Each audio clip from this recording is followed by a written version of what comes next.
वजीर दाखिला शेख रशीद अहमद ने पीडीएम की तीसरी मीटिंग नाकाम करार दे दी। कहते हैं पीडीएम के तिलों में तेल नहीं, ये मीडिया और वीडियो खेल रहे हैं।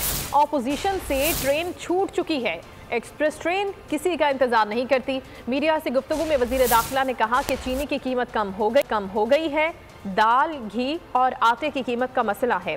अभिनंदन को ऐसा ही अवार्ड मिला है जैसा ऑपोजिशन को मिला है। अभिनंदन ने खूबसूरती से तैयारा गिराया। अपोजिशन का देखें, अपोजिशन तो पीडीएम तीसरी मीटिंग भी कर चुकी है, 3 मीटिंग कर चुकी है, कोई नतीजा नहीं है। और ये हमारी खुशकिस्मती है कि हमें अल्लाह ने ऐसी नालायक और नाअहल अपोजिशन दी है। मीडिया खेल रहे हैं और वीडियो खेल रहे हैं। बेस्ट टाइम वही था तहरीक चलाने का जब फजलुर रहमान इस्लामाबाद आया था। अब ट्रेन छूट चुकी है। देखें, चीनी की कीमत कम हो गई है, ये आप माने, और चीनी, दाल और घी कीमत का मसला है, चीनी कम हो गई है, आटा भी इसमें शामिल है। इंशाअल्लाह ताला पाकिस्तान की बम्पर क्रॉप्स हुई है, शुगर की भी और वीट की भी और राइस की भी। राइस की कीमतें भी कम हुई हैं। अभिनंदन को अवार्ड भी ऐसा ही मिल रहा है जैसे कि अपोजिशन को मिला हुआ है। अभिनंदन को अवार्ड ये मिला है कि खूबसूरती से तूने तैयारा गिराया है।